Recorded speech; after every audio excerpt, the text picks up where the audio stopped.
हमारी जान बचाना सबसे पहले है।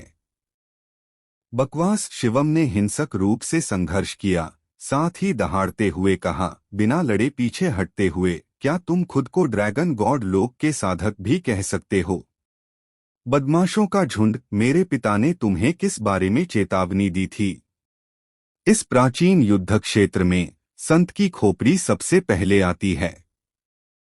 पहले मैं तुम दोनों से कह रहा हूं, अगर तुमने फिर से पीछे हटने की हिम्मत की तो जब हम वापस जाएंगे तो मैं जरूर पिताजी को इसकी सूचना दूंगा। और फिर थप्पड़। उसके शब्द पूरे भी नहीं हुए थे कि ड्रैगन गॉड रियल्म पीक के एक साधक ने उसके चेहरे पर तमाचा जड़ दिया। शिवम स्तब्ध रह गया। उसने अपना लाल चेहरा ढक लिया, उसकी आंखें लगभग बाहर निकल आईं। तुमने मुझे मारने की हिम्मत की।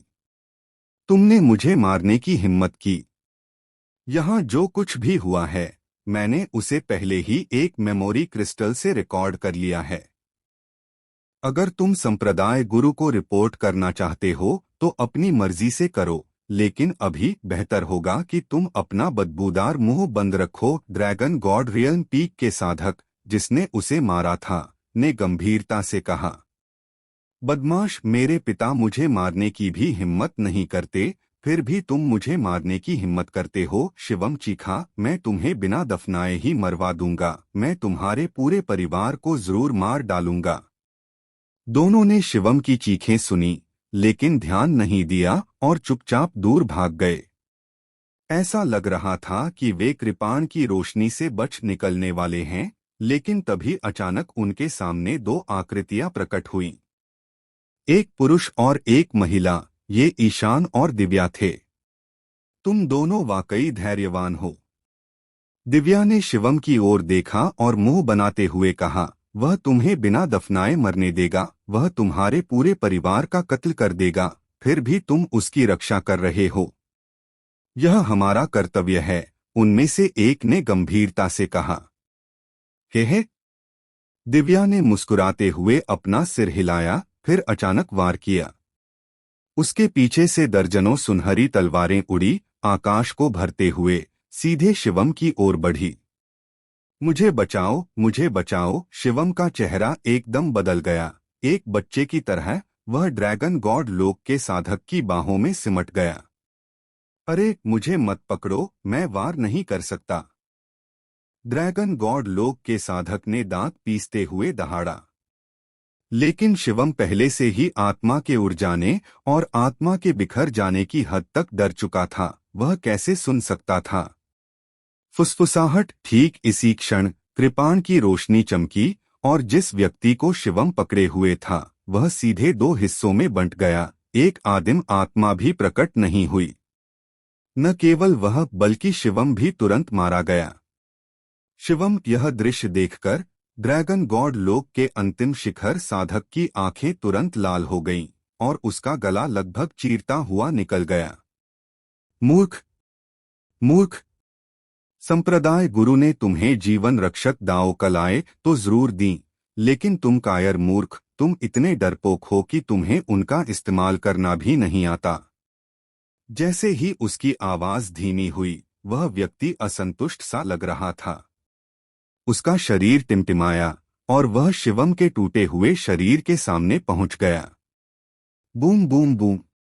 वह लगातार वार करता रहा। अब उसे अपनी जान मौत की परवाह नहीं थी।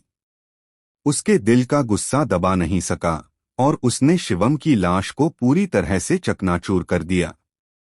यह देखकर कृपाण की रोशनी भी थोड़ी थम गई और फिर देव की आवाज आई, अपना सार रक्त सौंप दो और मैं तुम्हारी जान बख्श दूंगा।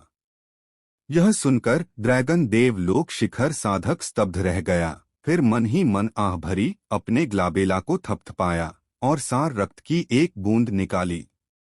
चाहे वह कितना भी क्रोधित क्यों न हो, वह मरना नहीं चाहता था। और वैसे भी यह क्रोध फीनिक्स संप्रदाय के कारण नहीं, बल्कि उस मूर्ख शिवम के कारण था। उन्हें आत्मसमर्पण करने के लिए कहो और वे सभी अपना सार रक्त सौंप दें। ईशान फिर गरजा, आत्मसमर्पण करो। ड्रैगन देव क्षेत्र शिखर साधक ने बिना एक शब्द कहे सीधे कहा। दिव्यप्राण संप्रदाय के लोग लंबे समय से मारे जाने से भयभीत थे। इतने कम समय में 100 से ज्यादा लोग मर चुके थे और अगर ऐसा ही चलता रहा तो वे सभी निश्चित रूप से यहीं रह जाएंगे। समर्पण शब्द सुनकर न केवल उन्हें कोई नाराजगी महसूस नहीं हुई, बल्कि उन्होंने राहत की सांस ली और एक एक करके उन्होंने अपना सार रक्त सौंप दिया। दिव्यप्राण संप्रदाय के लगभग 100 लोगों के जुड़ने से देव स्पष्ट रूप से महसूस कर सकता था कि उसकी टीम की समग्र शक्ति में एक बार फिर सुधार हुआ है। उसकी मार्शल आर्ट साधना सीधे ड्रैगन देव क्षेत्र के प्रारंभिक चरण के शिखर पर पहुंच गई और उसका शरीर साधक भी उसी स्तर पर था। धीरे धीरे ड्रैगन देव क्षेत्र के मध्य चरण की ओर बढ़ रहा था। यह अफसोस की बात है कि दिव्य प्राण संप्रदाय के लोग केवल एक चतुर्थ श्रेणी के संप्रदाय हैं। इन 100 लोगों में केवल 1 दर्जन या उससे भी कम ड्रैगन देव क्षेत्र के साधक हैं। अन्यथा बढ़ी हुई शक्ति और भी अधिक होती, देव ने मन ही मन बुदबुदाया। निःसंदेह यह बढ़ी हुई शक्ति इस प्राचीन युद्ध क्षेत्र तक ही सीमित थी। उनके चले जाने के बाद यह अपने मूल स्तर पर वापस आ जाएगी। देव को लगा कि ड्रैगन देव क्षेत्र के प्रारंभिक चरण के शिखर पर उसकी वर्तमान मार्शल आर्ट साधना और शरीर साधक के साथ यदि वे विलय से गुजरे तो ड्रैगन देव क्षेत्र महत्वहीन हो जाएगा, यहाँ तक कि चींटियों से भी अधिक नाजुक। जहाँ तक साधारण छद्म सम्राट की बात है, देव उन्हें मार भी सकता था। मुवेंद्र जैसे छद्म सम्राट थोड़े ज्यादा परेशान करने वाले हो सकते थे, लेकिन फिर भी वे उसके विरोधी नहीं होते। हालांकि यह बढ़ी हुई शक्ति भ्रामक थी और अंततः लुप्त हो जाती। यह देव के भविष्य के ड्रैगन देव लोक का प्रतिबिंब थी। ड्रैगन देव लोक में अब उसके पास जो शक्ति थी, वही शक्ति भविष्य में ड्रैगन देव लोक में पहुंचने पर भी उसके पास होगी। जाहिर है यह केवल मुख्य शरीर के मामले में ही था। देव द्वारा की गई मार्शल आर्ट साधना से 9 क्लोन संघनित हो जाते थे, जिससे मुख्य शरीर सहित कुल 10 क्लोन हो जाते थे। इसके अलावा ये 9 क्लोन अन्य लोगों के क्लोनों से भिन्न थे। जब अन्य लोग क्लोन संघनित करते थे तो वे वास्तव में सिर्फ क्लोन होते थे और उन्हें शुरू से ही साधना करनी पड़ती थी। लेकिन यहाँ देव के मामले में एक बार जब कोई क्लोन प्रकट होता था तो उसके पास तुरंत मुख्य शरीर जैसी ही साधना होती थी। यह कहना उचित होगा कि उन्हें दूसरा अवतार, तीसरा अवतार, चौथा अवतार कहना सबसे उपयुक्त होगा। मार्शल आर्ट साधना के अलावा देव द्वारा साधना की गई पंगु दिव्य कला भी अत्यंत भयानक थी। देव के विचार में हालांकि यह एक प्रतिबिंब था, देव को लगा कि यदि भविष्य में उसकी मार्शल आर्ट साधना और शरीर साधना वास्तव में ड्रैगन देव क्षेत्र के प्रारंभिक चरण के शिखर पर पहुंच गई, तो वह निश्चित रूप से अभी की तुलना में बहुत अधिक शक्तिशाली होगा। दिव्यप्राण संप्रदाय के लोगों को मारने में 1 मिनट से भी कम समय लगा। दिव्यप्राण संप्रदाय के 100 से ज्यादा लोग मारे गए, लेकिन फीनिक्स संप्रदाय और वांग परिवार के शिष्य पूरी तरह से सुरक्षित रहे। यही एक कारण था कि दिव्यप्राण संप्रदाय के उन शिष्यों ने तुरंत आत्मसमर्पण कर दिया। वे देख सकते थे कि फीनिक्स संप्रदाय के इन लोगों को चोट भी नहीं लगी। इसका कारण बैंगनी रात्रि दिव्य रक्षक द्वारा डाली गई पीली भूरी प्रकाश ढाल थी। इस पीले भूरे रंग की हल्की ढाल को पृथ्वी रक्षक कहा जाता था। हालांकि पृथ्वी रक्षक एक निम्नस्तरीय मंत्र था, इसकी शक्ति मंत्र साधक की साधना पर निर्भर करती थी। साधना जितनी ऊंची होती, शक्ति उतनी ही प्रबल होती। 7वें दर्जे के महागुरु द्वारा किया गया पृथ्वी रक्षक ड्रैगन देव क्षेत्र के साधक द्वारा भी नष्ट नहीं किया जा सकता था। अगर इसे नष्ट भी किया जा सकता था तो एक और परत आसानी से डाली जा सकती थी। ऐसी सुरक्षा के साथ बड़े पैमाने की लड़ाइयों में यह वास्तव में अजेय और निडर था। दिव्यप्राण संप्रदाय के शिष्यों के जुड़ने के साथ देव और अन्य लोगों की संख्या 300 के करीब पहुंच गई थी। हालांकि उनमें से आधे से ज्यादा फीनिक्स संप्रदाय के नहीं थे, लेकिन सार रक्त हाथ में होने के कारण देव को उनके द्वारा कोई परेशानी पैदा करने का डर नहीं था। दिव्यप्राण संप्रदाय के साथ युद्ध समाप्त होने के बाद संत सुरक्षा खुलने में अभी भी लगभग 4 मिनट बाकी थे। देव पहले ही देख सकता था कि कंकाल को ढकने वाला प्रकाश कवच इस समय कमजोर पड़ रहा था, मानो वह कभी भी लुप्त हो सकता था। लेकिन इसी क्षण और लोग यहां आ पहुंचे। देव की निगाहें ठंडी थीं। उसने अपना सिर उठाकर चारों ओर देखा। उसके दिव्य विचार में लोगों के 4 समूह इस स्थान की ओर दौड़े चले आ रहे थे। लगभग 2 मिनट बाद ये लोग देव और अन्य लोगों के सामने प्रकट हुए। वर्षावन संप्रदाय, जेड शून्य महल, देवचंद्र संप्रदाय, चांगान पर्वत द्वार। ये 4 शक्तियां, जिनकी कुल संख्या कई सौ थी, प्रकट हुईं और बड़ी मौन सहमति से पूर्व, पश्चिम, दक्षिण और उत्तर से एक घेरा बनाकर देव और अन्य लोगों को घेर लिया। हा हा हा, सचमुच एक संत की खोपड़ी है, निर्मल जोर से हंसा। उसकी नजर देव और अन्य लोगों को नजरअंदाज करके सीधे लाश पर पड़ी। हालांकि चांगान पर्वत द्वार के तारक ने संत की खोपड़ी की ओर नहीं देखा, बल्कि जमीन पर पड़े मृत दिव्यप्राण संप्रदाय के सदस्यों की लाशों पर अपनी नजरें घुमाईं। उनकी भौहें थोड़ी सिकुड़ी हुई थीं।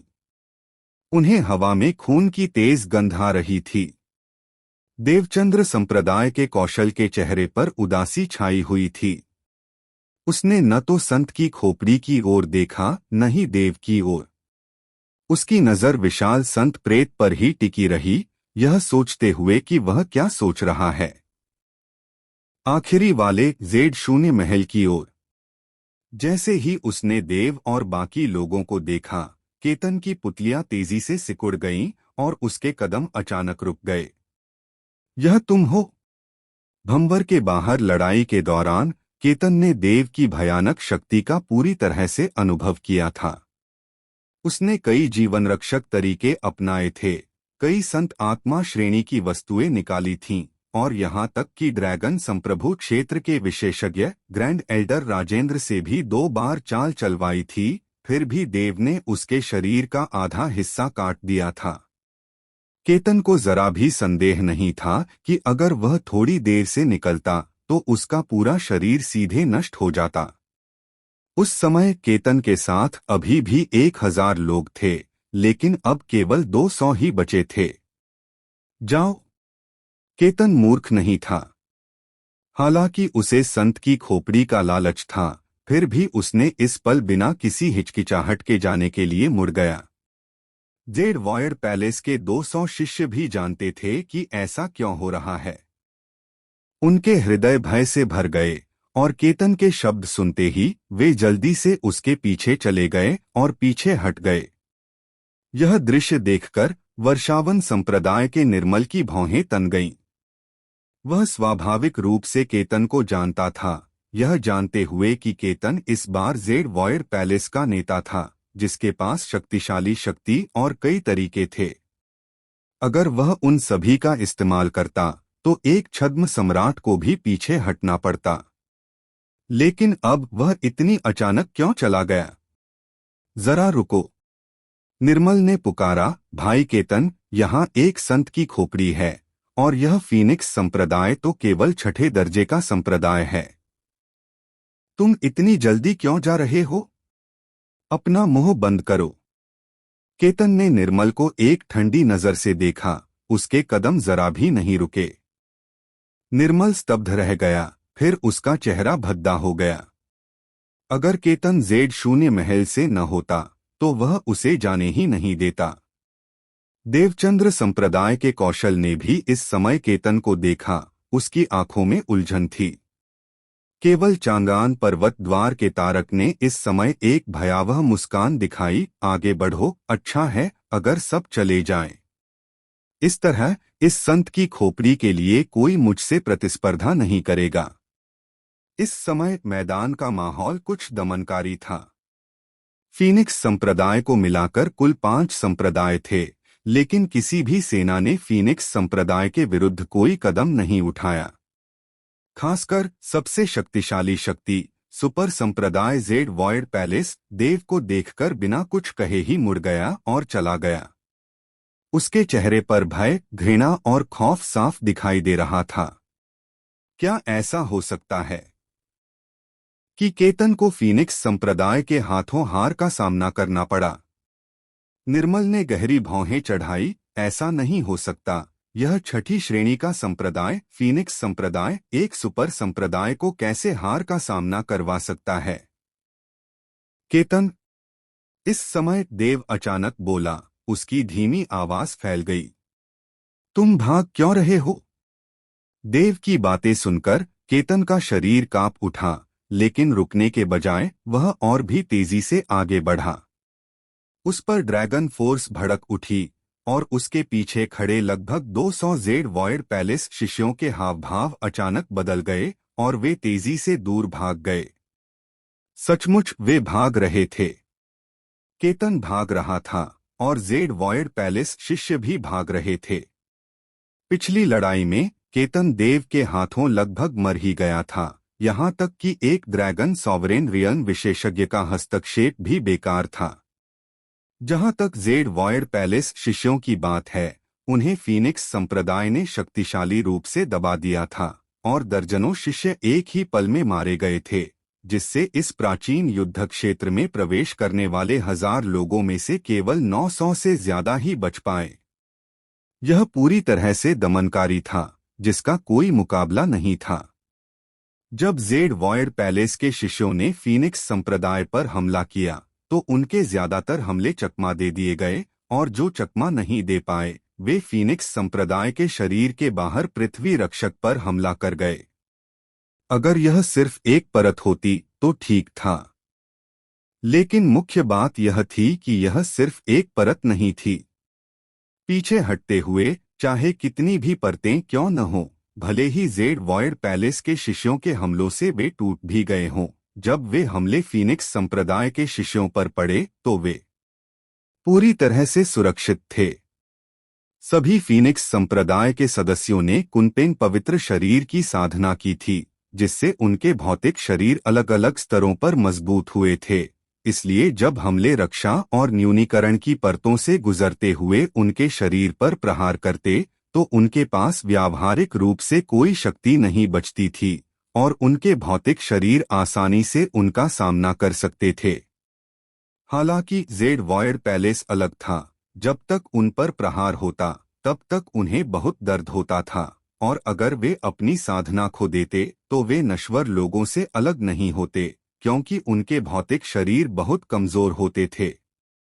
अब उस युद्ध के बारे में सोचते ही उनमें भय और अत्यधिक भय भर गया, जिससे फीनिक्स संप्रदाय से दोबारा लड़ने की उनकी इच्छा पूरी तरह से खत्म हो गई। रुको, देव फिर बोला। उसकी आवाज बेहद शांत थी, लेकिन जब यह बात केतन के कानों तक पहुंची तो केतन की खोपड़ी में झुनझुनी हुई। उसका चेहरा फिर बदल गया और उसके जबड़े भींचे हुए। उसके शरीर से बिजली का एक तेज झटका निकला जो उसे तेजी से दूर ले गया।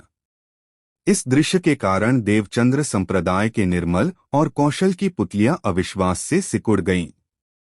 अगर पहले उन्होंने सोचा था कि केतन देव से सिर्फ सावधान है, तो अब उनके मन में बस एक ही विचार था, केतन देव से सावधान नहीं बल्कि देव से डरता था।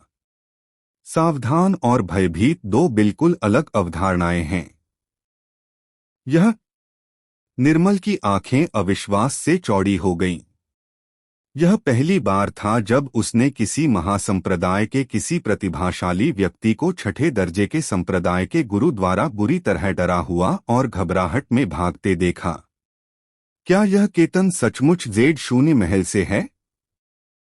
कौशल ने गहरी भौहें चढ़ाई। उसे कुछ हद तक यह भी संदेह हुआ कि क्या केतन पहले ही फीनिक्स संप्रदाय में शामिल हो चुका है और जेड शून्य महल का गद्दार बन गया है।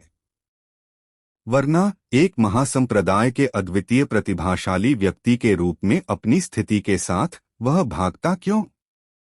केतन, यह संप्रदाय तुम्हें एक और मौका देगा। अगर तुम रुक गए तो यह संप्रदाय तुम्हें नहीं मारेगा। केतन ने दांत पीस लिए। वह देव की बात कैसे सुन सकता था? उसकी पिछली चोटें अभी तक ठीक नहीं हुई थीं, और अब रुकना मौत को दावत देना होगा। उसे भागते हुए देखकर देव की आंखें ठंडी पड़ गईं, और अपनी हथेली घुमाकर उसने अचानक केतन का आधा शरीर बाहर निकाल लिया। देखो यह क्या है, देव चिल्लाया। भौतिक शरीर के प्रकट होते ही केतन को तुरंत रक्तरेखा जैसी प्रतिक्रिया महसूस हुई। वह रुका, पीछे मुड़कर देखा और देखा कि देव अपने शरीर के उस आधे हिस्से को पकड़े हुए है जो पहले कटा हुआ था, और इस समय इस शरीर पर कई मुहरें रोशनी बिखेर रही थीं। तुम मेरे भौतिक शरीर के साथ क्या कर रहे हो? केतन का चेहरा पीला पड़ गया। एक श्राप, देव ने शांति से कहा। अगर तुम फिर से भागे तो मैं तुम्हें श्राप का स्वाद चखाऊंगा। केतन का चेहरा अंधेरे और साफ के बीच झिलमिला रहा था, और एक पल बाद उसने दृढ़ संकल्प दिखाया, मुड़कर भाग गया। देव ने ठंडी सांस ली, अपनी हथेली आगे बढ़ाई और अचानक एक मुहर पर वार किया। दर्द, आह! जैसे ही यह शब्द पड़ा, केतन का भागता हुआ शरीर अचानक रुक गया, और उसके भीतर से एक अवर्णनीय पीड़ा जोरदार ढंग से फूट पड़ी। यह विस्फोट सिर्फ शारीरिक नहीं था। अगर यह सिर्फ शारीरिक होता तो वह ऐसा न होता। यह विस्फोट सीधे उसकी आदिम आत्मा से निकला था।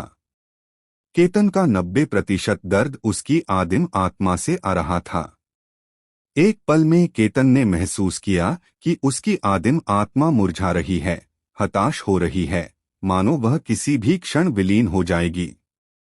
उसने अपनी सारी साधना जुटाई और दर्जनों औषधीय गोलियां भी निगल लीं, लेकिन दर्द जरा भी कम नहीं हुआ, बल्कि यह और भी तेज होता गया। केतन को जरा भी शक नहीं था कि अगर ऐसा ही चलता रहा तो वह सचमुच दर्द से मर जाएगा। सो बलिया, केतन दहाड़ा, मुझे तुमसे कोई शिकायत नहीं है, और पहले तो ये बस एक झगड़ा था। तुम मेरे साथ ऐसा व्यवहार क्यों कर रहे हो? झगड़ा? देव अचानक हंस पड़ा। उसकी मुस्कान में गहरी ठंडक थी। अफवाहें फैलाना और तथ्यों को तोड़मरोड़ कर पेश करना, दोष मढ़ने का तुम्हारा हुनर तुम्हारी ताकत से कहीं ज्यादा है। जैसे ही उसकी आवाज धीमी हुई, देव ने एक और मुहर लगाई, खुजली। हाँ हाँ हाँ हाँ आ हाँ हाँ हाँ हाँ। केतन की आदिम आत्मा का दर्द तुरंत गायब हो गया, और उसकी जगह एक असहनीय खुजली ने ले ली। यह खुजली भी उसकी आदिम आत्मा से ही उत्पन्न हुई थी। केतन कभी कभी जोर से हंसता, फिर हिंसक रूप से संघर्ष करता, उसका पूरा शरीर पागलों की तरह, जिससे वहां मौजूद सभी लोग स्तब्ध रह जाते। उसके नाखून उसके शरीर के विभिन्न हिस्सों में गहरे धंस गए, जिससे दांतेदार घाव हो गए, लेकिन उसकी आदिम आत्मा से आ रही खुजली को रोकना असंभव था। मुझे जाने दो। हाँ हाँ हाँ, मैं गलत था, केतन ने विनती भरी आंखों से कहा। यह खुजली और दर्द तो बस दो मुहरें हैं। अगर मैं तुम्हें मारना चाहता तो श्राप की शक्ति से तुम्हें तुरंत नष्ट कर सकता था। देव ने ठंडे स्वर में कहा, अपना सार रक्त सौंप दो और फिर यहाँ इस संप्रदाय में आ जाओ। केतन अपना सार रक्त सौंपना नहीं चाहता था, लेकिन पीड़ा सचमुच असहनीय थी। वह इससे बचने के लिए मरना भी चाहता था। देव की बात सुनकर उसने तुरंत अपने ग्लाबेला पर थपकी दी, और सार रक्त की एक बूंद उड़कर देव के हाथ में आ गई। उसी समय केतन की आकृति भागना बंद कर तेजी से देव की ओर बढ़ी, और देव ने जेड वॉयड पैलेस के 200 सदस्यों की ओर इशारा किया। अपना सार रक्त सौंप दो, केतन तुरंत दहाड़ा।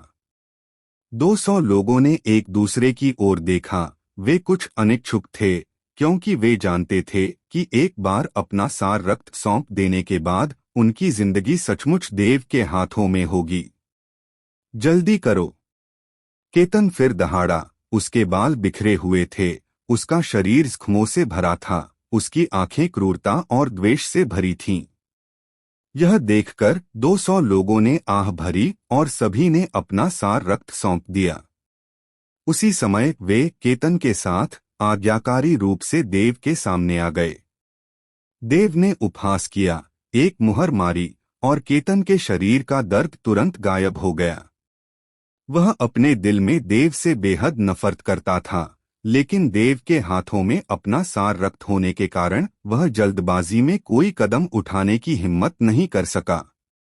देव स्वाभाविक रूप से इन लोगों को नहीं मारेगा, हालांकि उसका आभामंडल अपरिवर्तित रहा और वह अभी भी ड्रैगन कोर क्षेत्र के शिखर पर था। उसके हाथों में उनके सार रक्त के साथ उसकी वर्तमान शक्ति सीधे ड्रैगन देव क्षेत्र के मध्य चरण तक पहुंच गई थी। उसकी शारीरिक और मार्शल आर्ट साधना दोनों ही ड्रैगन देव क्षेत्र के मध्य चरण तक पहुंचकर सफलता प्राप्त कर चुकी थी।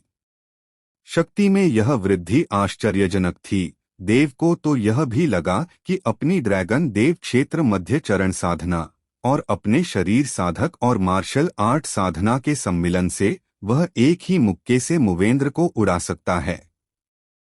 यह सच था, कोई मनगढ़ंत कल्पना नहीं।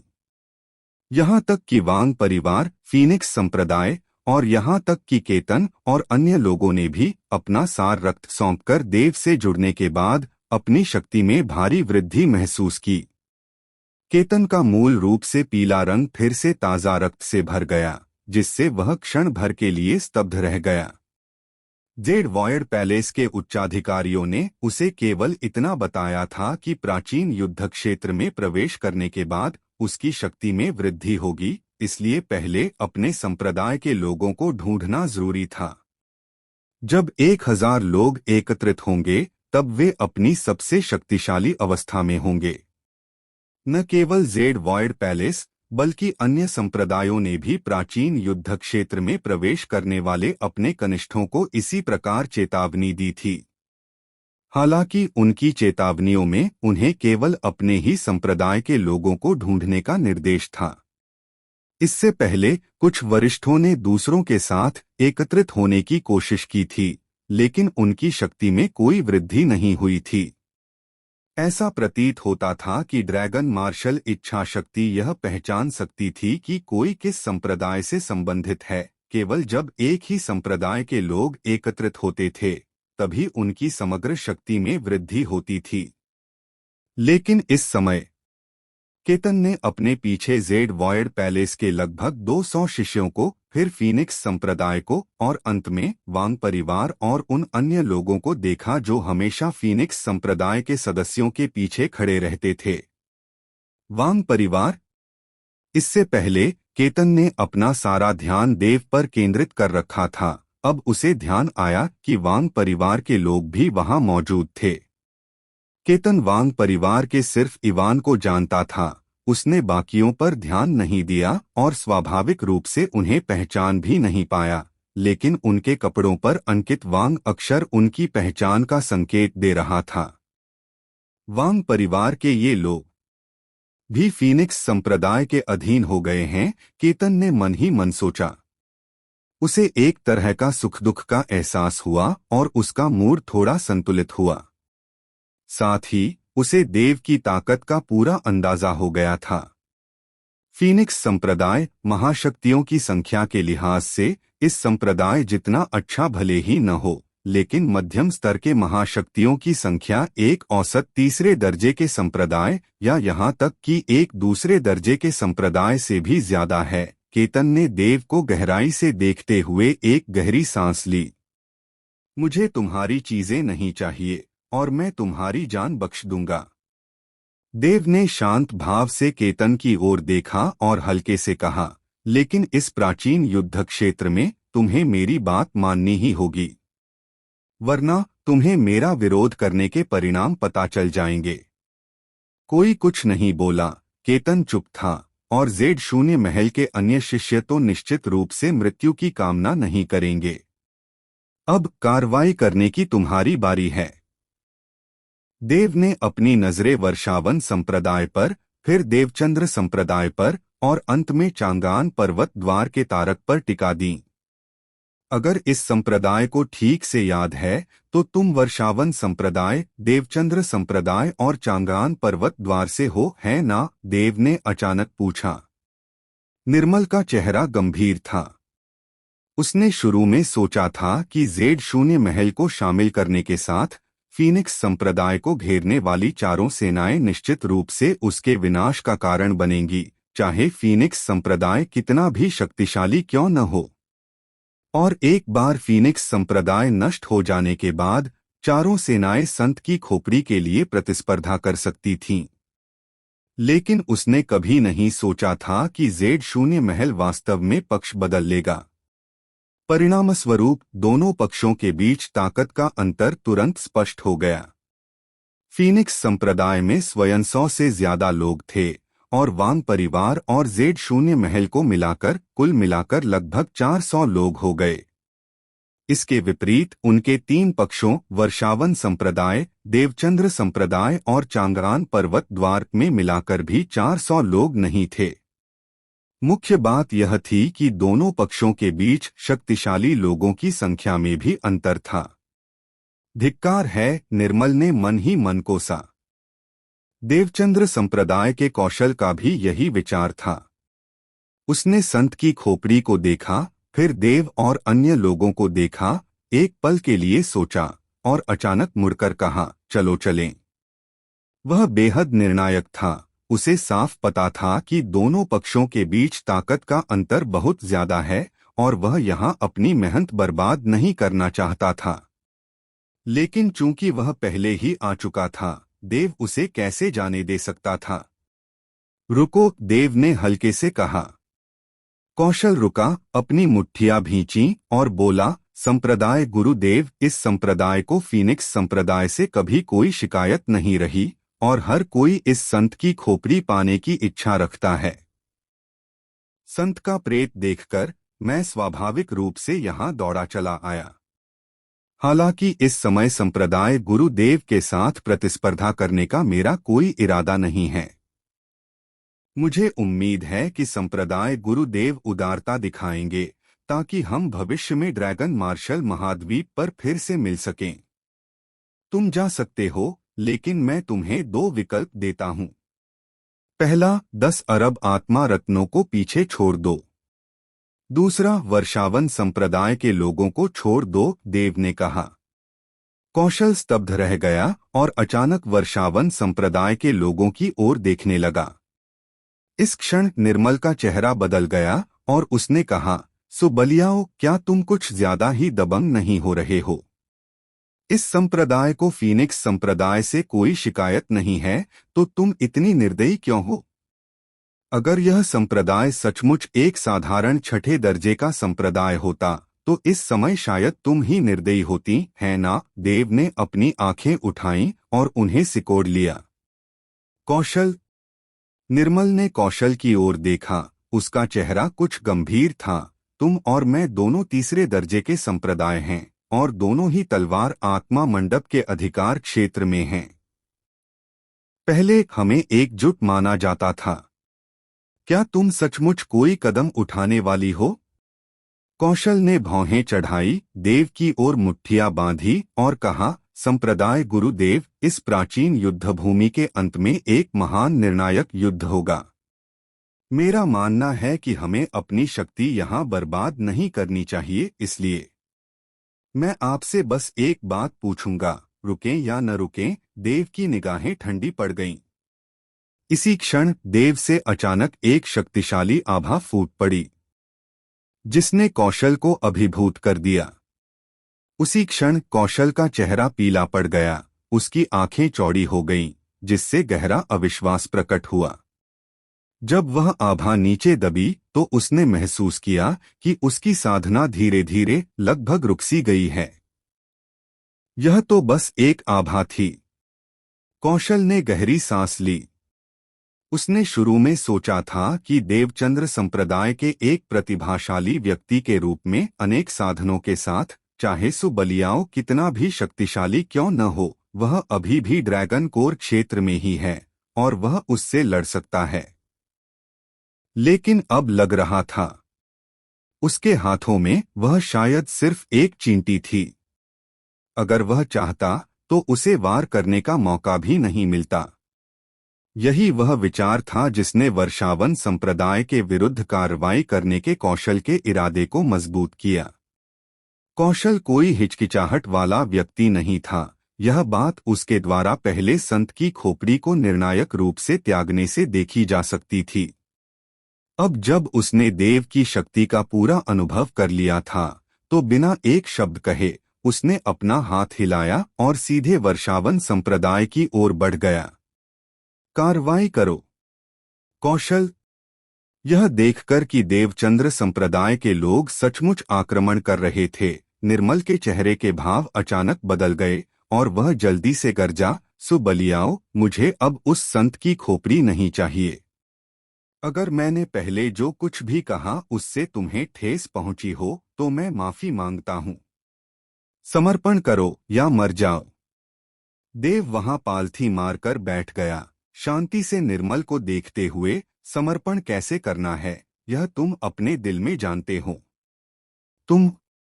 निर्मल ने दांत पीस लिए। देव से दिल में बेहद नफरत हो रही थी।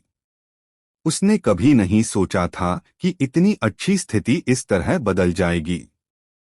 तथाकथित समर्पण कुछ और नहीं, बस अपना सार रक्त सौंपना था। लेकिन एक बार जब उसने अपना सार रक्त सौंप दिया तो उसका जीवन और मृत्यु देव के नियंत्रण में आ जाएगी। जब तक वे साधक थे, जब तक वे मनुष्य थे, वे नहीं चाहते थे कि उनका जीवन और मृत्यु किसी और के नियंत्रण में हो। इन महान संप्रदायों के विलक्षण व्यक्तियों की तो बात ही छोड़िए। धमाका। कौशल पहले ही एक लंबी कृपाण हाथ में लिए निर्मल पर टूट पड़ा था। दोनों की ताकत बराबर थी, लेकिन निर्मल उससे लड़ने की सोच भी कैसे सकता था। अगर सिर्फ देवचंद्र संप्रदाय होता तो ठीक था, लेकिन सामने एक फीनिक्स संप्रदाय भी था जो उन्हें लालच भरी नजरों से देख रहा था। देव के आदेश देते ही फीनिक्स संप्रदाय, वांग परिवार और जेड वॉयड पैलेस के केतन बिना किसी हिचकिचाहट के हमला कर देते। उस समय उनके लोगों का छोटा सा समूह मिनटों में खत्म हो जाता। केतन, अब तुम्हारी बारी है, देव ने बिना सिर घुमाए हल्के से कहा। केतन के दिल में अभी भी गुस्सा था, लेकिन उसने देव पर गुस्सा निकालने की हिम्मत नहीं की। अब ये शब्द सुनकर और देव द्वारा अपने सार रक्त को नियंत्रित करते हुए उसने तुरंत जेड वॉयड पैलेस से 200 लोगों को साथ लिया और पल भर में हमला कर दिया। एक सुपर संप्रदाय के रूप में 70% इस संप्रदाय प्रतियोगिता में भाग लेने आए जेड शून्य महल के लोग ड्रैगन देव लोक में थे। दूसरे शब्दों में 1000 लोगों में से 700 ड्रैगन देव लोक में थे और शेष 300 ड्रैगन कोर लोक में। इस समय इन 200 लोगों में 100 से ज्यादा ड्रैगन देव लोक साधक थे। ये लोग अकेले ही वर्षावन संप्रदाय, जो एक मामूली सा संप्रदाय था, को दबा सकते थे। बाकी लोगों और देवचंद्र संप्रदाय के लोगों की तो बात ही छोड़ दीजिए। रुको। जेड वॉयड पैलेस के लोगों को आते देख निर्मल भी निर्दयी हो गया। उसने तुरंत अपना ग्लाबेला मारा और सार रक्त की एक बूंद निकली। इसी समय उसके पीछे रेनफॉरेस्ट संप्रदाय के लोगों ने भी जल्दी जल्दी एक एक करके अपने ग्लाबेला मारे। उनके लिए अपना सार रक्त सौंपने से भविष्य में उनकी मृत्यु हो सकती थी, लेकिन अगर उन्होंने इसे नहीं सौंपा तो वे अभी मर जाएंगे। मैं तुम्हें अपना सार रक्त दूंगा, निर्मल जोर से चिल्लाया। देव ने एक संतुष्ट मुस्कान दी, सारा सार रक्त इकट्ठा किया और फिर कहा, आओ। निर्मल के चेहरे पर उदासी छाई हुई थी, जबकि उसके पीछे खड़े लोग डरे हुए लग रहे थे। और केतन और दूसरे लोग, जो मूल रूप से प्रतिद्वंद्वी को मारने का इरादा रखते थे, अचानक इस क्षण रुक गए और उन्हें ऐसा असहज महसूस हुआ मानो उन्होंने मल का ढेर खा लिया हो। वर्षावन संप्रदाय से 200 से ज्यादा लोगों के जुड़ने से फीनिक्स संप्रदाय के पक्ष में लोगों की संख्या तुरंत 600 हो गई। और देव की समग्र मार्शल आर्ट साधना, उसे लगा, तेजी से ड्रैगन देव क्षेत्र के मध्य चरण शिखर की ओर बढ़ रही थी। फीनिक्स संप्रदाय के कई शिष्य भी ऐसे ही थे। दिव्या की स्वर्णिम कोर क्षेत्र शिखर साधना अब अपने चरम पर पहुंच गई थी। यह शिखर कोई साधारण शिखर नहीं था, बल्कि एक ऐसा शिखर था जिसे ड्रैगन संप्रभु क्षेत्र के नीचे अजय कहा जा सकता था। यह भी कहा जा सकता है कि इस समय अगर देव ने उन गुप्त कलाओं का उपयोग नहीं किया होता, केवल अपनी साधना पर निर्भर रहा होता, तो भले ही उसका शरीर साधक और मार्शल आर्ट साधना का संलयन हो रहा था, तो वह दिव्या का प्रतिद्वंद्वी नहीं हो सकता था। उनकी साधना विधियां अलग अलग थीं, और उनकी गति भी अलग अलग थी, एक तेज एक धीमी। हालांकि ये अंततः केवल प्राचीन युद्ध क्षेत्र में ही मौजूद थे, और अंततः केवल भ्रामक थे। अगर वह प्राचीन युद्ध क्षेत्र छोड़ देता और देव 9 क्लोन बना लेता, तो उस समय वह सचमुच ड्रैगन सम्राट के सामने अजय होता, और ड्रैगन सम्राट क्षेत्र के साधक से भी लड़ सकता था। उसी समय देव निर्मल और अन्य लोगों की ओर देखने के लिए मुड़ा। उसने देखा कि इस समय निर्मल के चेहरे का कठोर भाव गायब हो गया था, उसकी जगह एक आश्चर्य का भाव आ गया था, और स्पष्ट रूप से शक्ति में वृद्धि भी महसूस कर रहा था। यह निर्मल को कुछ अविश्वास हुआ और वह देव की ओर देखे बिना नहीं रह सका। ठीक इसी समय देव भी मुस्कुराते हुए उसकी ओर देख रहा था, और निर्मल ने जल्दी से अपनी आंखें फेर लीं। नजर, यह फीनिक्स संप्रदाय एक के बाद एक चमत्कार कर रहा है, और इसका स्पष्ट कारण है। सुबलियाओं की नजरों से मुझे हमेशा लगता है कि वह सिर्फ इस उम्र से कहीं बढ़कर है। निर्मल ने मन ही मन सोचा, और क्या सिर्फ एक ही संप्रदाय के लोगों के इकट्ठा होने पर ही उनकी ताकत नहीं बढ़ती? हम एक ही संप्रदाय के क्यों नहीं हैं, फिर भी हम सब अपनी ताकत में इजाफा क्यों महसूस कर सकते हैं?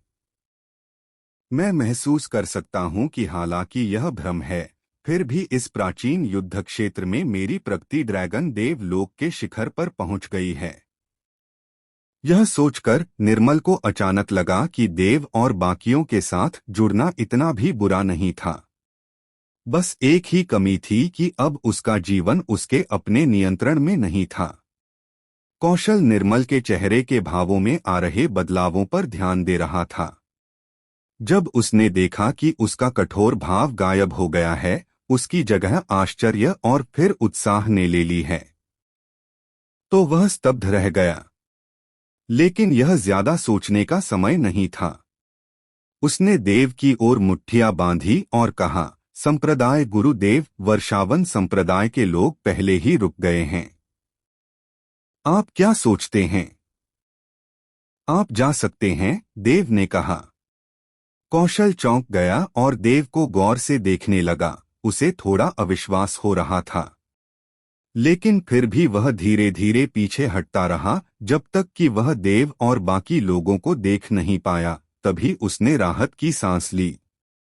यह सुबलियाओ अपनी बात रखता है, यह सचमुच एक शख्सियत है, कौशल ने मन ही मन सोचा।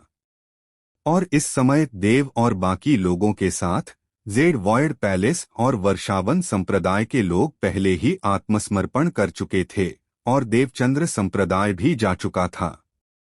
केवल चांगान पर्वत द्वार ही बचा था। तारक और बाकी लोग, जिनकी संख्या लगभग 50 थी, संख्या के मामले में फीनिक्स संप्रदाय द्वारा आसानी से दबा दिए गए।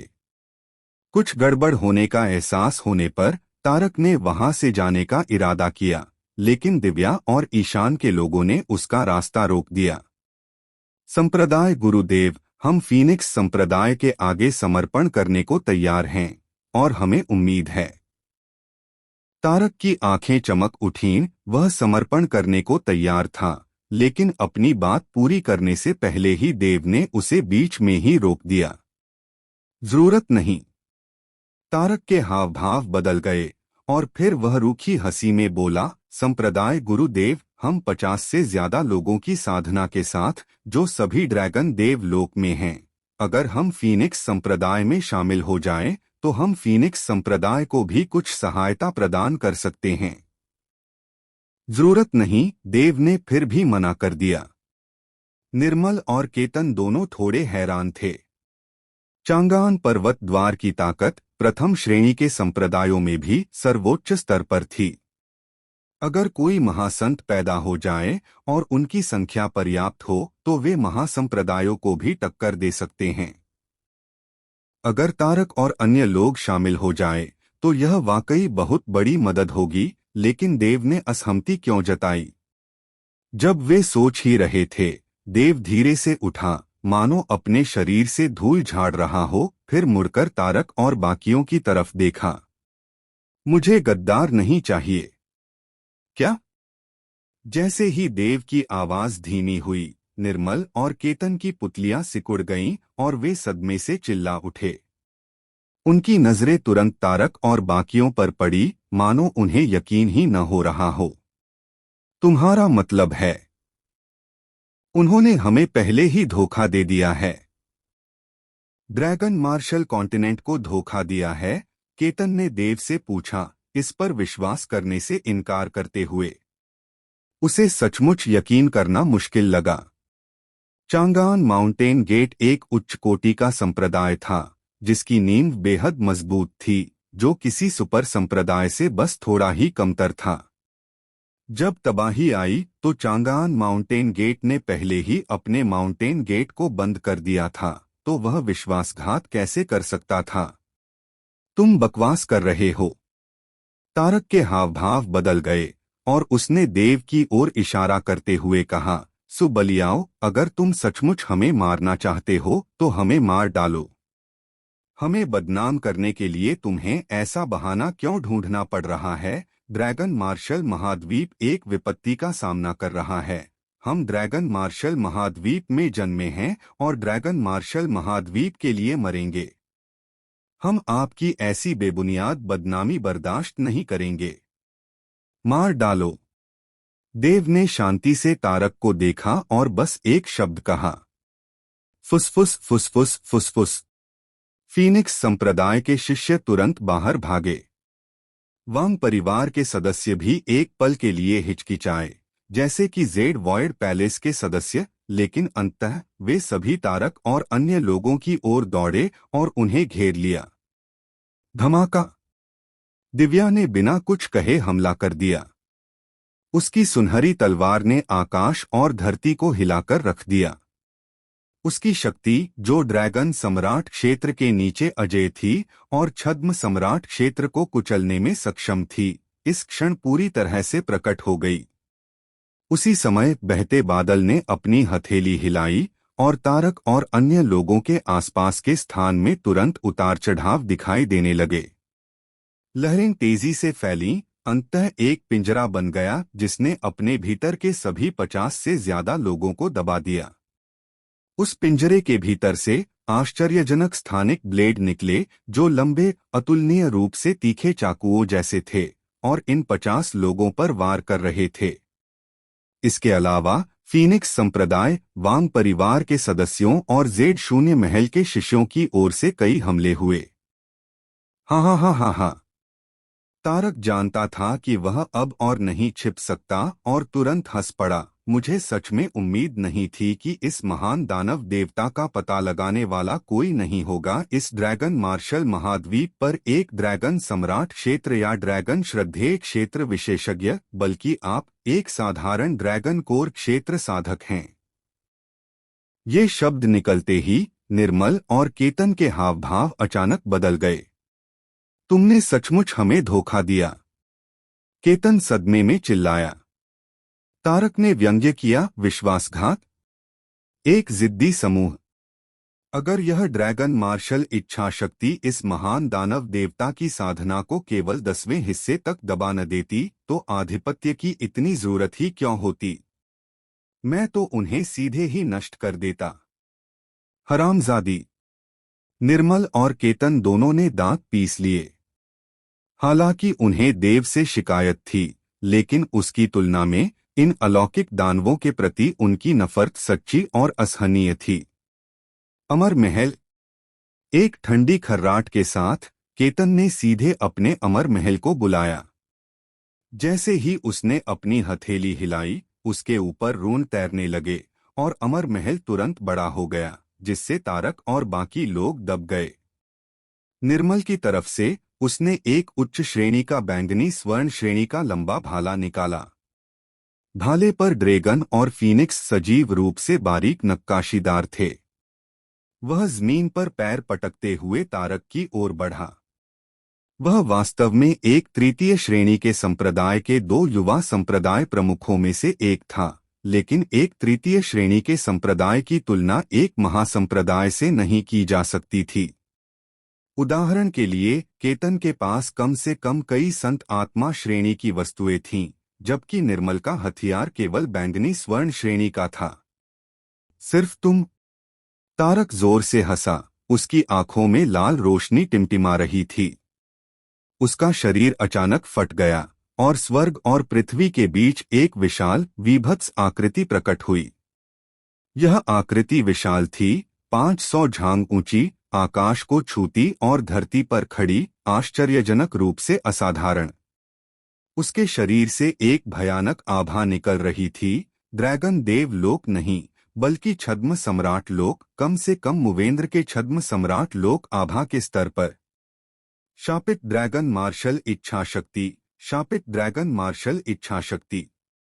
तारक दहाड़ा, मैं एक महान दानव देव हूं, एक 2 सितारा महान दानव देव। लेकिन यहाँ मैं अपनी साधना का केवल 10वां हिस्सा ही प्रकट कर सकता हूँ, और यह क्लोन का आधिपत्य भी केवल इतनी ही शक्ति प्रदान करता है। बहरहाल, तुम चींटियों को मारने के लिए यह काफी है। जैसे ही उसकी आवाज धीमी हुई, तारक की विशाल आंखें अचानक नीचे की ओर झुक गईं। उसकी आंखों से लाल रोशनी की 2 किरणें निकलीं, जो निर्मल और केतन पर एक धमाके के साथ लगीं। केतन के हाव भाव बदल गए। उसने तुरंत अपने अमर महल को अपने सामने रोक लिया। उसी समय उसका काला वस्त्र प्रकट हुआ और उसका संत आत्मा श्रेणी का कवच भी उसकी रक्षा के लिए आया, जिसने लाल रोशनी के हमले को सीधे झेला, जिससे उसके मुंह से खून ही निकला। हालांकि निर्मल का पूरा शरीर केवल बैंगनी स्वर्ण श्रेणी की वस्तुओं से सुसज्जित था, उसके हथियार और रक्षात्मक उपकरण दोनों ही बैंगनी स्वर्ण श्रेणी के थे। उसके हाव भाव पूरी तरह बदल गए। लाल रोशनी को आते देखकर वह जानता था कि अगर वह अपनी सारी क्षमताएं भी इस्तेमाल कर ले तो भी सब बेकार होगा। उस महत्वपूर्ण क्षण में उसने एक सुनहरा पीला पत्थर निकाला। यह एक दिव्य पत्थर था। धमाका! जैसे ही निर्मल ने दिव्य रत्न निगला, लाल रोशनी ने उसे मारा। उसकी आकृति पीछे की ओर उड़ गई, लेकिन उसे कोई नुकसान नहीं हुआ। सचमुच! देव ने यह दृश्य देखकर अपना सिर हिलाया और मुस्कुराया। इन तथाकथित विलक्षण प्राणियों को मारना इतना आसान नहीं है। एक दिव्य रत्न, जिसकी कीमत 1 करोड़ आत्मा रत्न है, कम से कम कुछ ही पैसों में खरीदा जा सकता है। यह इस बात पर निर्भर करता है कि ये विलक्षण प्राणी अपने संप्रदाय में किस प्रकार की स्थिति और पद रखते हैं। हम जिस विशाल आकृति में तारक ने रूपांतरित किया था, उसने अपनी भौहें थोड़ी सिकोड़ी, फिर व्यंग्यात्मक लहजे में कहा, तो यह वानबाओ मंडप का एक दिव्य रत्न है। इस महान दानव देवता ने भी इसे एक बार देखा था। 1 करोड़ आत्मा रत्न, कीमत बहुत ज्यादा है। आपके पास ऐसे कितने आत्मा रत्न हैं? धमाका! उसकी विशाल हथेली अचानक बाहर निकली और निर्मल को पकड़ लिया। निर्मल, जिसने अभी अभी राहत की सांस ली थी, का दिल फिर से सिकुड़ गया। वह जल्दी से पीछे हट गया। उसका दिल बेचैन था। उसके पास कुल मिलाकर केवल 3 ऐसे दिव्य पत्थर थे। उन्हें सचमुच जीवन रक्षक वस्तुएं कहा जा सकता था। उसने मूल रूप से उन्हें अंतिम निर्णायक युद्ध के लिए बचाने की योजना बनाई थी, लेकिन उसने कभी नहीं सोचा था कि यहाँ गद्दार प्रकट होंगे, और वह भी एक 2 सितारा महान दानव देवता का क्लोन। क्या हो रहा है? निर्मल भागते हुए अपने दिल में दहाड़ा, यह प्राचीन युद्ध क्षेत्र है। क्या ऐसा हो सकता है कि ड्रैगन की सैन्य इच्छा यहाँ तक नहीं फैली है? वरना अगर अलौकिक दानव मौजूद होते तो यह जरूर पता चल जाता। तभी जैसे ही विशाल हथेली उसे जकड़ने ही वाली थी, निर्मल के चेहरे के भाव अचानक बदल गए। तभी अचानक एक आकृति प्रकट हुई, एक सुनहरी रोशनी चमकी, उसके बाद शून्य लोक में एक गर्जना हुई और एक अद्भुत तलवार की रोशनी फैल गई। धमाका! दोनों टकरा गए। तलवार की रोशनी स्थिर रही, लेकिन तारक का विशाल शरीर कई कदम पीछे हट गया। उसकी बाह पर एक भयानक घाव था। तुम? निर्मल ने दिव्या की ओर देखा, जिसने उसकी जान बचाई थी, और एक पल के लिए वह अवाक रह गया। तुम्हारी जान अभी भी मेरे फीनिक्स संप्रदाय की सेवा में है, दिव्या ने उदासीनता से कहा। फिर निर्मल की चमकती निगाहों के नीचे उसकी अद्वितीय मोहक आकृति ने एक बार फिर तारक पर हमला किया। कितनी सुंदर!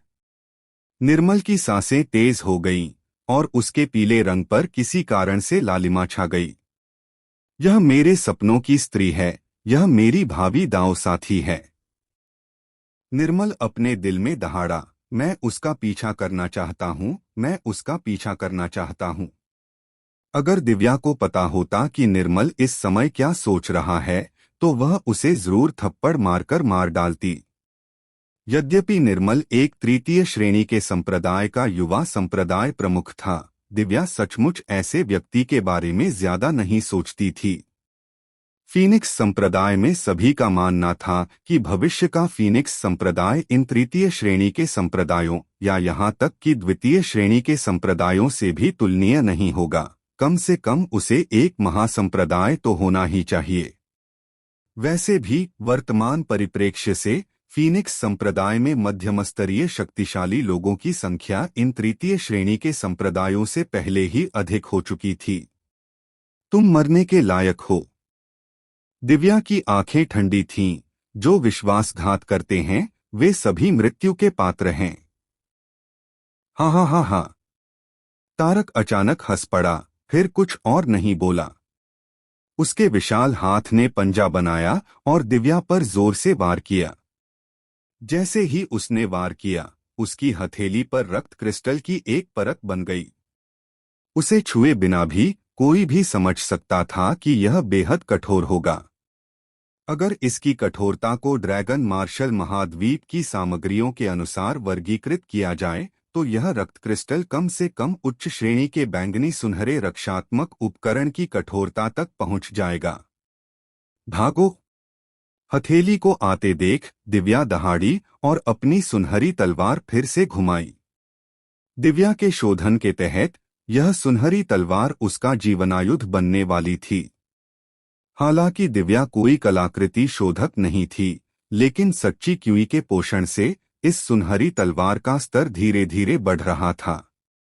इस समय सुनहरी तलवार पहले से ही उच्च श्रेणी की बैंगनी सुनहरी थी, जबकि जब देव ने इसे दिव्या को दिया था, तब यह केवल एक निम्न श्रेणी का बैंगनी सुनहरा हथियार था। जब तक तुम ड्रैगन सम्राट नहीं हो, मेरे हाथों में तुम बस एक कूड़े का टुकड़ा हो। दिव्या ने ठंडी सांस ली। सुनहरी तलवार एक धमाके के साथ रक्त क्रिस्टल पर जा गिरी। तारक का विशाल शरीर कांप उठा, उसके हाथ पर लगा रक्त क्रिस्टल चकनाचूर हो गया और सुनहरी तलवार ने बिना गति खोए सीधे तारक की हथेली काट दी। आह! तेज दर्द से तारक ने एक तीखी दहाड़ लगाई। वह दिव्या को घूरता रहा, उसे कुछ अविश्वास हुआ। यह कैसे संभव है? तारक दहाड़ा, मैंने इस जगह में प्रवेश करने वाले हर व्यक्ति की ताकत का जायजा लिया है। अगर तुम्हारी असली ताकत ऊपरी तौर पर दिखने वाली ताकत से ज्यादा भी हो, तो भी वह इतनी मजबूत नहीं होगी, दिव्या ने व्यंग्य किया।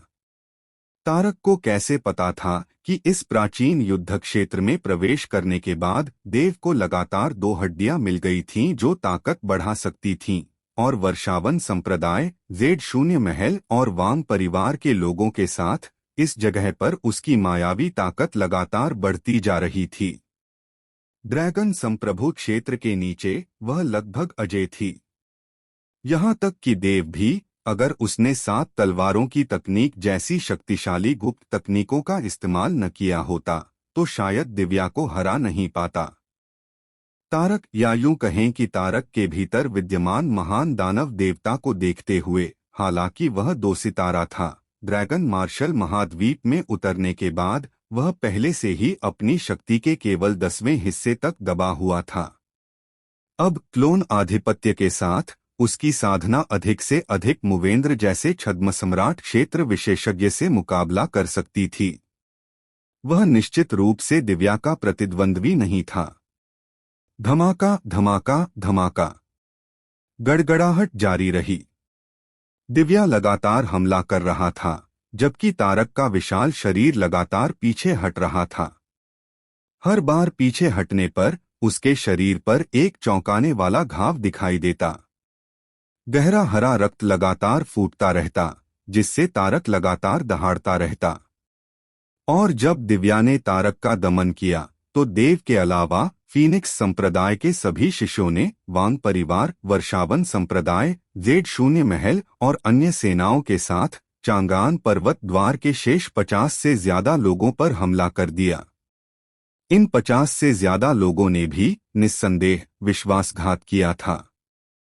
हालांकि उनके पास तारक जैसी शक्ति नहीं थी। हालांकि उन्होंने अपने अलौकिक राक्षसों के असली रूप भी प्रकट किए और कुछ वृद्धि प्राप्त की, उनमें से सबसे ज्यादा शक्ति केवल ड्रैगन देव क्षेत्र शिखर पर ही थी।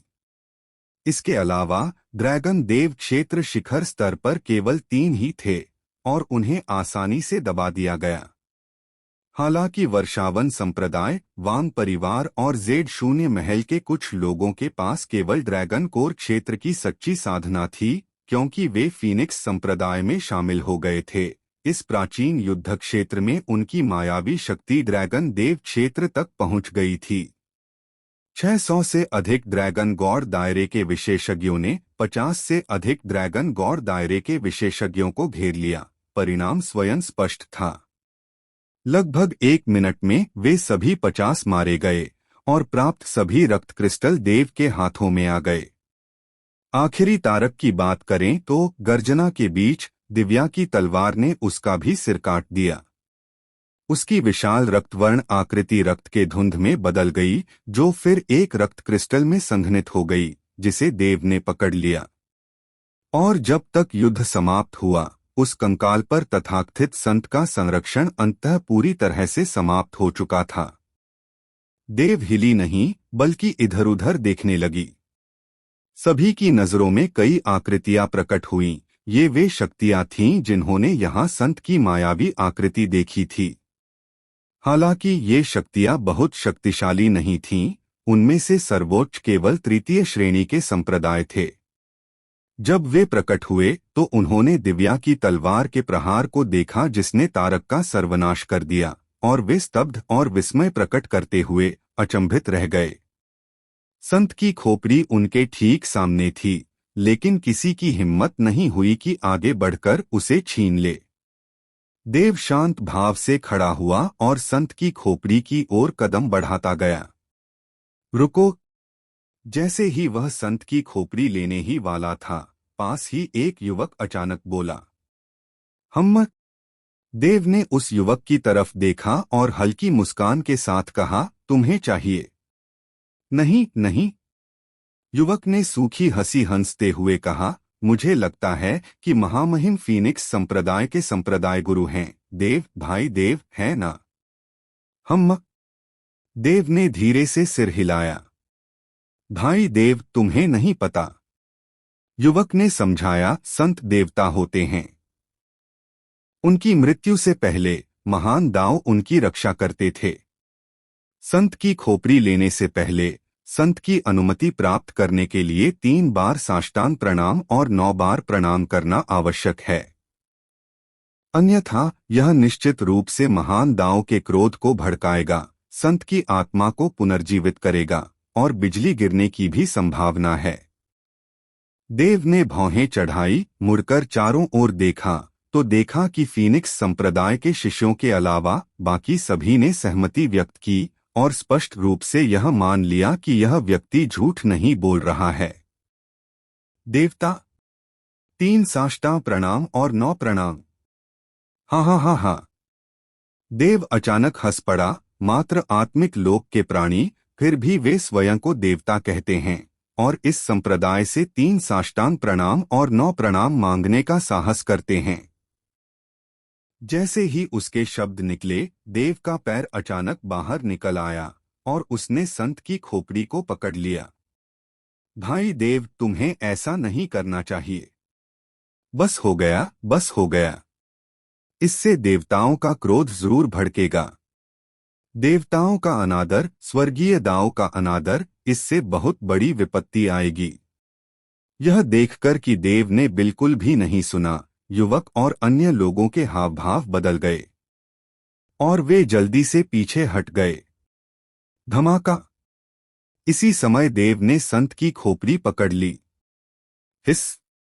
उस तीखी चटकने वाली आवाज को सुनकर और देव को संत की खोपड़ी को सचमुच तोड़ते हुए देखकर न केवल युवक और अन्य लोग, बल्कि निर्मल का वर्षावन संप्रदाय, केतन का Z0 महल और वांग परिवार के सदस्य सभी ने आंखें सिकोड़ लीं और अवाक रह गए। साधक होने के नाते आप स्वाभाविक रूप से स्वर्ग विरोधी हैं। हालांकि भाग्य ऊपर है, प्राचीन युग से नीचे की ओर नियम चलते हैं। जब तक आप जीवित हैं, आप स्वयं ही नियम हैं। देव ने युवक और अन्य लोगों की ओर देखा। उसकी आवाज गर्जने जैसी थी और उसने ठंडी सांस लेते हुए कहा, इस दुनिया में सच्चे देवता भी आपको 3 बार प्रणाम और 9 बार प्रणाम करने के योग्य नहीं हैं। अगर वास्तव में कोई है तो वह केवल आपके माता पिता हैं। उनके अलावा स्वर्ग भी योग्य नहीं है। ये शब्द सबके कानों में गूंज उठे, जिससे उनके मन कांप उठे और आंखें चौड़ी हो गईं। उन्हें अचानक लगा कि देव, हालांकि दुबला-पतला था, लेकिन स्वर्ग और पृथ्वी के बीच सफेद वस्त्र पहने खड़ा था और पूर्ण प्रभुत्व का प्रदर्शन कर रहा था। मानो वह जहां खड़ा था वही भगवान था। लेकिन युवक ने देव की नजरें चुरा लीं, फिर भी बोलना चाहता था, मार डालो। हालांकि उसकी आवाज गिरने से पहले ही एक भयंकर और जानलेवा दहाड़ गूंजी। यह आवाज सुनते ही सबकी निगाहें संत की लाश की ओर मुड़ गईं। उसे देखते ही उनके हाव भाव एकदम बदल गए। उन्होंने संत की लाश से एक आत्मा को तैरते हुए बाहर आते देखा। बाहर निकलते ही उसके हाव भाव भयंकर थे और एक भयावह मुस्कान उभर रही थी। तैरते हुए वह सीधे अस्थि राख से बने संत के प्रेत में विलीन हो गई। इसी क्षण संत का विशाल प्रेत अचानक सिकुड़ गया और अंततः एक नश्वर जैसी आकृति में बदल गया। इसी क्षण सभी ने आखिरकार इस संत के प्रेत का रूप देखा। यह एक अधेड़ उम्र का आदमी था, जिसका चेहरा पीला और लंबे बिखरे बाल थे, मानो ऊर्जा का अंतिम विस्फोट हो रहा हो, और उसकी आंखों में भ्रम की झलक थी। उसके शरीर से एक अद्भुत दबाव निकला। इस दबाव में कोई आक्रामक शक्ति नहीं थी, लेकिन यह जबरदस्त था, जिससे लोगों को ऐसा लग रहा था जैसे उनके घुटनों की हड्डियां कुचली जा रही हों और उन्हें घुटने टेकने की इच्छा हुई। देव भी उस व्यक्ति को घूर रहा था। उसकी आंखें सिकुड़ी हुई थीं, जिससे एक ठंडी चमक आ रही थी। क्या तुमने ही मुझे जगाया था? अधेड़ उम्र के व्यक्ति ने देव की ओर देखा और अचानक बोल पड़ा, जीवित लोग संसार में रहते हैं, मृत लोग पुनर्जन्म में प्रवेश करते हैं। तुम तो पहले ही मर चुके हो, मुझ पर दबाव मत डालो, देव ने कहा। मृत लोग पुनर्जन्म में प्रवेश करते हैं, मृत लोग पुनर्जन्म में प्रवेश करते हैं, हा हा हा हा। अधेड़ उम्र का व्यक्ति अचानक हंस पड़ा। अच्छा नहीं। यह देखकर वह युवक और पहले बोलने वाले सभी लोग पीले पड़ गए और बिना कुछ कहे भाग गए। इस शापित देव, मैंने इसे साफ साफ सलाह दी थी। न सुनना एक बात है, लेकिन अगर वह खोपड़ी लेना भी चाहता था तो उसे हमारे जाने तक इंतजार करना चाहिए था। युवक ने मन ही मन दांत पीस लिए। मेरे संप्रदाय के एक वरिष्ठ व्यक्ति ने एक बार मुझे एक प्राचीन ग्रंथ दिखाया था। अगर इस प्राचीन युद्ध क्षेत्र में किसी आत्मा को जगाया जाए और मरे हुए लोग वापस जिंदा हो जाएं, तो यह एक भयानक स्वर्गीय संकट होगा जिससे यहाँ सभी का सर्वनाश हो जाएगा। यह तो देवता है, देवता। धमाका। जैसे ही वे भागे, उन्हें अचानक स्वर्ग और पृथ्वी के बीच एक तेज आवाज सुनाई दी और उन्होंने उस क्षण जमीन को भी जोर से हिलते हुए महसूस किया। इस समय देव और अन्य लोगों ने देखा कि अधेड़ उम्र के व्यक्ति की आंखों में एक ठंडी ठंडक थी। वह दांत पीसते हुए देव की ओर देख रहा था। क्या तुम जानते हो कि यह डोमिनेटर क्यों मरा? क्या तुम जानते हो कि इस डोमिनेटर ने इस दुनिया के लिए कितने संकटों का सफाया किया? स्वर्ग की इच्छा अन्यायपूर्ण है। मेरा जीवनकाल यहीं समाप्त हो रहा है। मैं इसे स्वीकार करने से इनकार करता हूँ। अगर तुम इसे स्वीकार करने से इनकार करते हो तो स्वर्ग की इच्छा को तोड़ दो। तुम्हारे पास पुनर्जन्म का मौका है। अधोलोक में पाताल लोक का राजा तुम्हें न्याय जरूर देगा, देव ने ठंडे स्वर में कहा। देव इस व्यक्ति से नहीं डरता था, वह तो बस एक बची हुई आत्मा थी। अगर देव के पास कोई योजना न होती तो वह इस तरह खोपड़ी ले जाने की हिम्मत नहीं करता। वह दानव ड्रैगन प्राचीन सम्राट था जो कभी पवित्र क्षेत्र का स्वामी था और पूरी आकाशगंगा से ऊंचा था। उसके माता पिता के अलावा उसे और कौन घुटने टेकने पर मजबूर कर सकता था? कौन उसे 3 बार झुकने और 9 बार प्रणाम करने पर मजबूर कर सकता था? तुम पाताल लोक के राजा को जानते भी हो। तुम पाताल लोक को जानते भी हो। अधेड़ उम्र के आदमी ने अचानक पूछा, तुम कौन हो? देव पहले तो कुछ बोलना नहीं चाहता था, लेकिन उसी समय उसके मन में एक विचार आया और उसने कहा, मैं दानव ड्रैगन प्राचीन सम्राट हूँ। तुम? जब अधेड़ उम्र के आदमी ने ये 4 शब्द सुने तो उसकी पुतलियां अचानक सिकुड़ गईं, मानो वह बोलने ही वाला हो। लेकिन उसी क्षण एक जोरदार धमाके के साथ शून्य लोक से अचानक बिजली का एक कड़कड़ाता हुआ विपत्ति का गोला उतरा। बिजली का प्रकोप गहरे नीले रंग का था जो सीधे उस अधेड़ व्यक्ति को नष्ट कर रहा था और फिर उसका लक्ष्य बदल गया, सीधे देव की ओर। यह देखकर देव का दिल कांप उठा। उसे उस अधेड़ व्यक्ति के गायब होने से पहले के भाव साफ याद थे। वह अनिच्छा, विस्मय और श्रद्धा का भाव था। हाँ, श्रद्धा, दैत्य ड्रैगन प्राचीन सम्राट के प्रति श्रद्धा।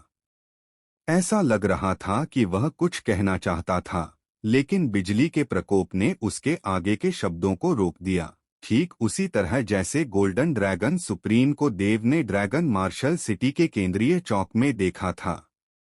उसी समय गोल्डन ड्रैगन सुप्रीम भी कुछ कहना चाहता था, लेकिन अचानक एक बड़ा हाथ प्रकट हुआ जो उसे नष्ट करने के इरादे से था।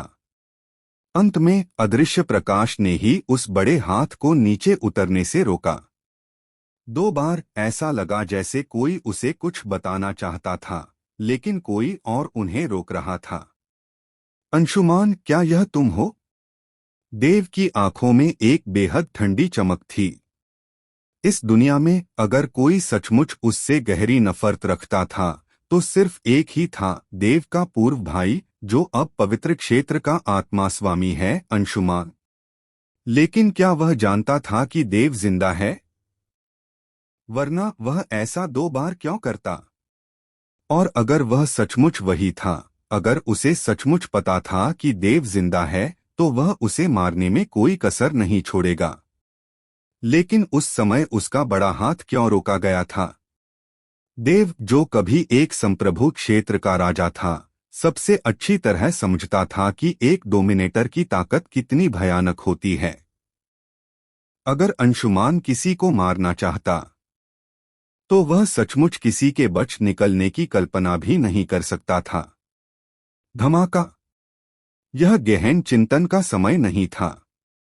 बिजली पहले ही आ चुकी थी और ये सारे विचार देव के दिमाग में एक पल में कौंध गए। उसने बिजली को आते देखा, उसकी आंखें चमक रही थीं। उसने चकमा नहीं दिया, बल्कि सीधे बिजली की ओर दौड़ा। संप्रदाय गुरु। यह देखकर दिव्या और अन्य लोग चिंतित हो गए और उनके पीछे वांग परिवार और अन्य लोग, वर्षावन संप्रदाय के शिष्य और Z0 महल के सदस्य सभी पीले पड़ गए। कुछ बुदबुदा रहे थे, यह खत्म हो गया, यह खत्म हो गया। यह किंवदंती झूठी नहीं थी, स्वर्गीय क्लेश सचमुच आ गया है। जैसे ही वे बुदबुदा रहे थे, देव ने अपना दाहिना हाथ मुट्ठी में भींच लिया और जोर से वार किया, सीधे गहरी नीली बिजली से टकराया। इसी क्षण देव ने मुंह में खून भर लिया, उसका शरीर अचानक पीछे की ओर उड़ गया। उसी समय उसके पूरे शरीर पर बिजली कौंधी, जिससे वह कुछ सुन्न हो गया। लेकिन देव ने इस तीव्र दर्द को सहन किया और जोर से हंसा, क्योंकि दानव ड्रैगन सम्राट कला की दूसरी परत, ड्रैगन आत्मा सम्राट कला, सीधे सक्रिय हो गई। उसके शरीर से एक अद्भुत चूषण बल निकला, जिसने बिजली को सीधे उसके शरीर में समाहित कर लिया। क्या? वह क्या कर रहा है? वह बिजली के कष्ट को निगल रहा है? यह कैसे संभव है? हे भगवान, उस बिजली के कष्ट की शक्ति, उसे महसूस करके ही मैं कांप उठता हूं, फिर भी वह उसे निगल रहा है। निर्मल के चेहरे पर एक अवर्णनीय आघात दिखाई दे रहा था और हालांकि केतन देव के प्रति विद्रोही था, फिर भी उस समय उसके चेहरे पर भी भय का भाव था। इसके अलावा वांग परिवार के लोग कई कदम पीछे हट गए, लगभग जोर से दहाड़ते हुए। फीनिक्स संप्रदाय के शिष्य भी, जो देव के चमत्कार देखने के आदी थे, अब अपनी आंखों पर विश्वास नहीं कर पा रहे थे। उनके मुंह खुले के खुले रह गए। क्या संप्रदाय गुरु सचमुच इतने भयानक हैं? और जब सब हैरान और भयभीत थे, देव, जो उड़ गया था, जोर से हंस पड़ा। हाँ हाँ हाँ हाँ हाँ। देव स्वर्गीय क्लेश चाहता था, लेकिन वह हुआ नहीं। मुझे उम्मीद नहीं थी कि इस प्राचीन युद्ध क्षेत्र में इतना सौभाग्य होगा। इससे मेरा समय बचता है। उसके शब्दों ने एक बार फिर सबको अचंभित कर दिया। सौभाग्य, वह इसे बिजली क्लेश सौभाग्य कहता है। एक विकृत, वह तो बस एक विकृत, एक पागल आदमी है। धमाका। बिजली का संकट मूल रूप से 100 झांग लंबा और एक भुजा जितना मोटा था, लेकिन जिस क्षण उसने देव पर प्रहार किया, वह पहले ही लगभग 80 झांग तक सिकुड़ चुका था। देव के लिए बिजली उसके द्वारा अवशोषित कर ली गई और उसके दांतियन में दब गई, जिससे एक बिजली का गोला बन गया। यह बिजली का गोला बड़ा नहीं था, क्योंकि देव ने इसे बार बार संकुचित किया था और इसमें अत्यंत भयानक ऊर्जा थी। देव का इरादा इस ऊर्जा का उपयोग आक्रमण के लिए नहीं, बल्कि अपने भौतिक शरीर को गढ़ने और एक क्लोन को संघनित करने का था। सामान्यतः अपनी शारीरिक साधना को तोड़ने के लिए उन रक्त क्रिस्टलों के साथ भी, जो इसे अंतहीन रूप से बढ़ा सकते थे, अभी भी काफी समय की आवश्यकता होगी। उदाहरण के लिए, पहले देव की शारीरिक साधना को ड्रैगन स्पिरिट लोक शिखर से ड्रैगन गॉड लोक प्रारंभिक चरण तक आगे बढ़ने में 3 साल लगते थे। साथ ही पवित्र पुत्र सुमेरु वलय में 2 गुना तेज समय प्रवाह, जो पूरे 6 वर्षों के बराबर था। जितना आगे कोई आगे बढ़ता, उतना ही कठिन होता जाता और समय की आवश्यकता थी। देव के अनुमान के अनुसार भौतिक साधना में ड्रैगन देव लोक के मध्य चरण तक पहुंचने में कम से कम 5 वर्ष लगेंगे, जबकि अंतिम चरण में 10 वर्ष या उससे भी अधिक समय लगेगा।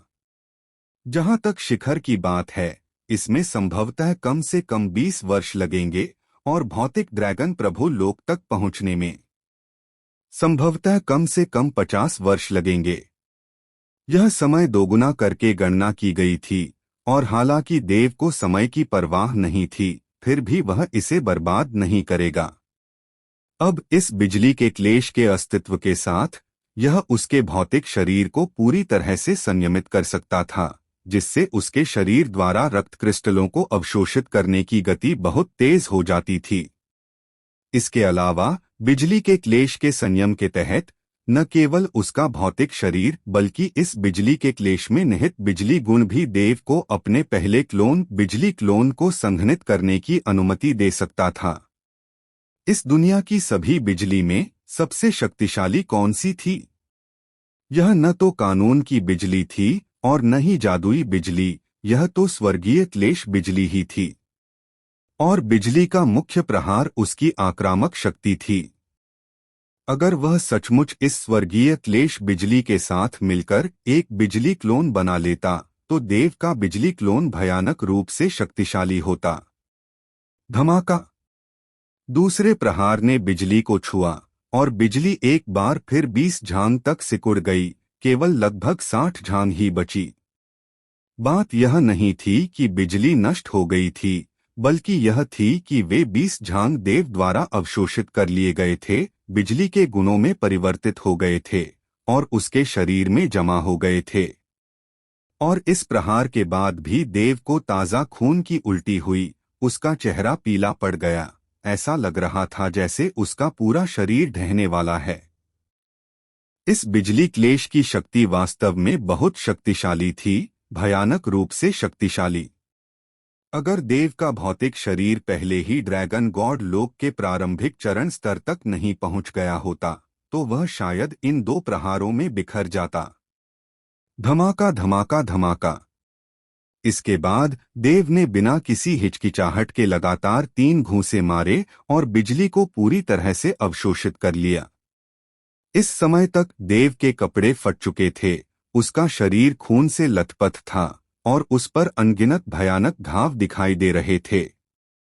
उसे देखकर वह पूरी तरह से खून से लथपथ लग रहा था, उसके बाल भी खून से लाल हो गए थे। संप्रदाय गुरु! बिजली के प्रकोप को अंततः गायब होते देख दिव्या और अन्य लोग जल्दी से दौड़कर आए, देव को सहारा दिया और चिंता से पूछा, संप्रदाय गुरु, क्या आप ठीक हैं? मैं ठीक हूं, देव ने अपना सिर हिलाया। इस बीच केतन और अन्य लोगों के चेहरे पर कुछ उदासी थी, कभी कभी देव को देखते हुए उनके दिलों में द्वंद्व चल रहा था।